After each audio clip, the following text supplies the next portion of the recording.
News, weather, traffic, and local talk. Good Morning Pensacola with Don Parker on Pensacola's first radio station, 1370 WCOA. How many times have you said to someone or thought, someone should write a book about that? Or maybe you've said to yourself, I wish I could write a book. Or maybe I should write a book, fill in the blank. Well, some people have done it. I've done it myself a few times. My friend Lisa Kirkman, she's with the Kirkman Company here in Pensacola, has joined us. I spoke with her a couple of weeks ago, someone who I've known for, I don't know. I guess I've known everybody 30 years, Lisa, and you might very well be one of those. I think so. Yeah. I was thinking back, yeah. Yeah, I think it probably is. Way back in my sheriff's department days when we were active in a lot of community work and so on. So anyway, welcome. Thank you for being with us today. And you have this book out. Tell us, first of all, the name of the book, then we're going to get into the nuts and bolts of it. Sure. Meeting at Matthew Street. Mm-hmm. And it's available through Amazon.com, and I have it as an exclusive through them. Okay. Meaning if one were going to order it, other than maybe contacting you directly, that's how you would get it, right? Absolutely, yes. All right. So let's go back in time just a bit. We'll get into the specifics of the book here in a minute. What was your motivation from the standpoint of, gosh, when we say that to ourselves, I should write a book about this? I'm assuming, knowing you as long as I have, I know that you are a writer of sorts anyway. No, not really. The most that I write is in my business. I will put about 5 words on the side of a emery board that says, keep my number on file. See?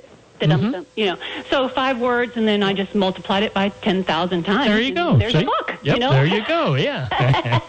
So, no, I'm not a writer. I've never been trained in that, never had any courses in it, but that kind of keeps you from having a preset notion. Well, I've got to do this, and I've got to put this formula into doing something. So I just wrote it after many years of thinking, I'd read the freakiest sentence, and it happened to be in the Bible. Matthew 27:52 said that at the time that Jesus rose from the dead, many other godly people also rose, wandered around the city, and were seen by many.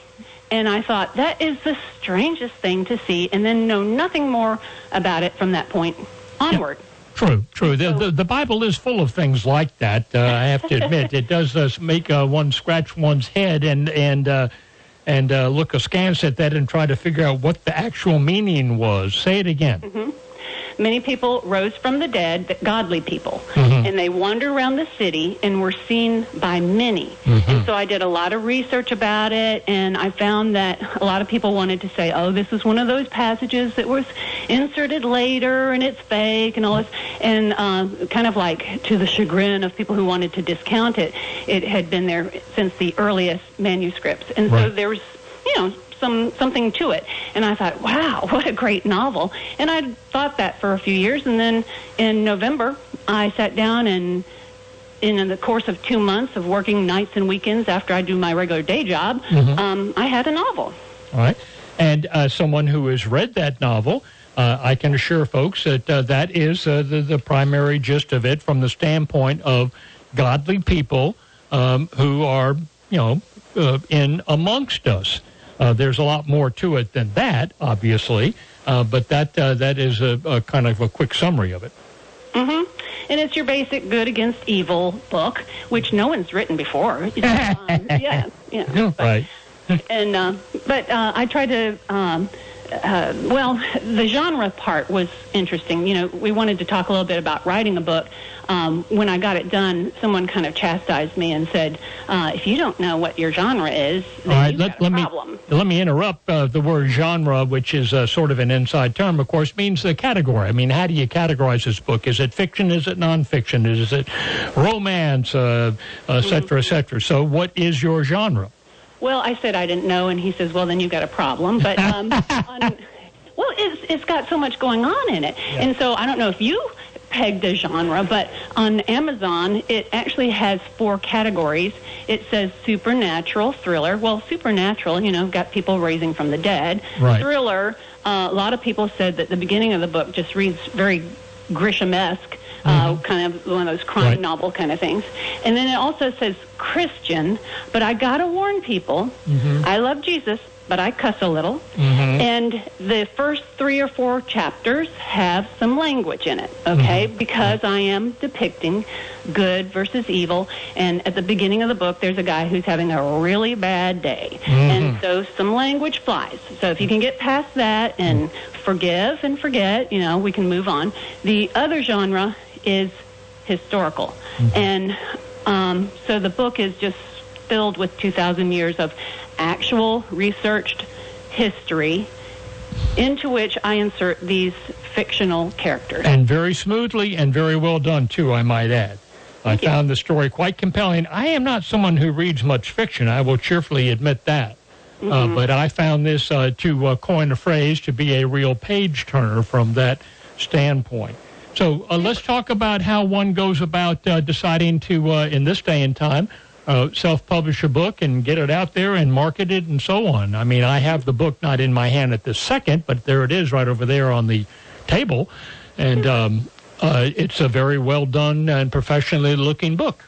Well, first off, you give birth to a daughter about 26 years ago who does the cover art. That, you know, so that's a long process. Right. But I gave about 30 different people the manuscript to read to get feedback. And one of the guys is a friend of John Grisham and also has connections to Greg Iles. He wanted to get the book into their hands to get a literary agent. You can't just go to a publisher and say, look at what I did, and they'll actually pay attention to you. You have to go through a literary agent. Yeah, they're overwhelmed, yeah.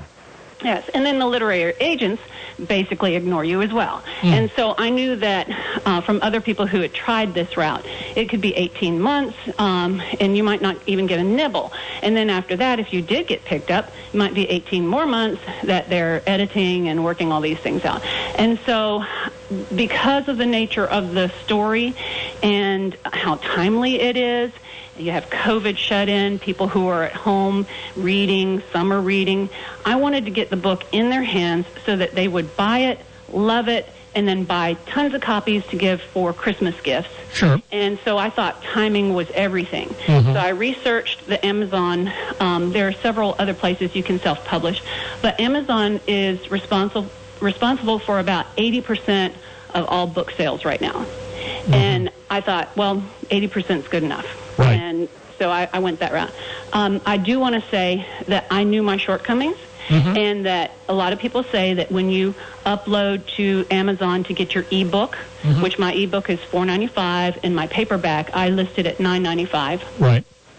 When you upload it, one of the hardest things is to get the format correct, because they can kick it back over and over. And so I asked someone about that, and they said go to Fiverr, Fiverr.com, and hire a professional to do that.